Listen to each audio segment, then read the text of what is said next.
We're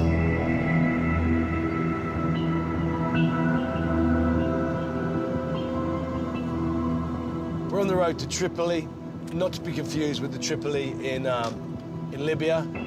This Tripoli is the second biggest city in Lebanon. It's also predominantly Sunni. Just under a month ago, a bomb went off in a mosque on a Friday, and security is extremely tight. Lebanon sits on the eastern edge of the Mediterranean, and apart from a small border with Israel, this country is surrounded by Syria. Ever since the Syrian conflict began in 2011, Sunni Muslims have crossed over to fight with the Free Syrian Army. Then in May 2013, Hezbollah, a Shia Muslim resistance group, sent thousands of troops to support Assad's regime. But it's here in Tripoli where the two sects clash, playing out Syria's conflict on Lebanon's streets. The Frontline is a road coincidentally called Syria Street. All right, we're now in Syria Street. One side of this street is Shia, the other side is Sunni.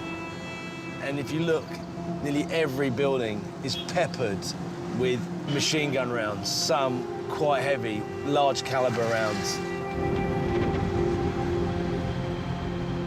And this street is sort of a barometer for what's happening across the border, because if something bad happens over there, then one person from one side will shoot across the road, and you have firefights erupting on a regular basis.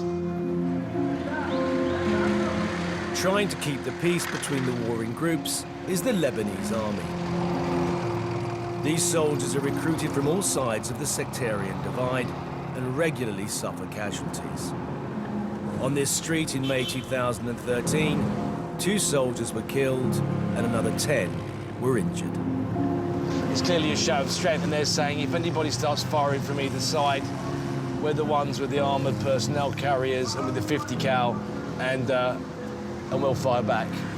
And that would be one hell of a firefight if all 3 of them open up at the same time.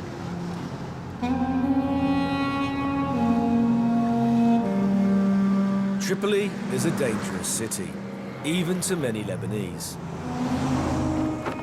Al-Qaeda has a presence here, and its young men are increasingly answering the call to fight in Syria. As foreigners, we run the risk of being kidnapped by a rogue terrorist group and taken back across the border to be sold on.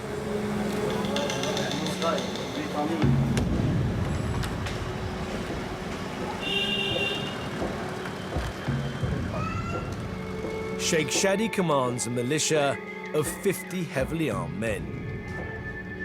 In places, his enemy live within touching distance.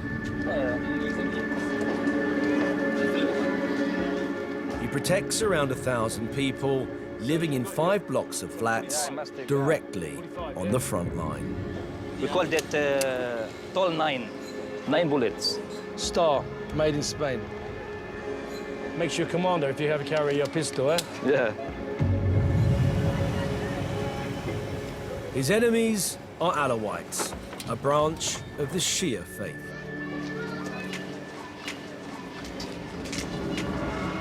You know, this is the border. This is the border, yeah? Yes, yeah. This is the house, Alawite's house. Yeah. This is the Sunni's house. So the woman hanging up washing there, who's hanging up washing up there? Sunnis. So she's hanging up a washing and stripping into Shia Alawite land. You know, even she are afraid. Maybe she will do fast and you go inside. I can feel her washing's dropping on my hand, and literally, her inner end of her washing is dropping into Alawite land. It just seems incomprehensible to me. I'd leave. If I lived here, I don't care how poor I was, I'd have to find somewhere else. I would leave. This urban battleground provides plenty of cover for snipers. Day and night, both sides position their men to wait for the right moment to take a shot at an opposing fighter or commander.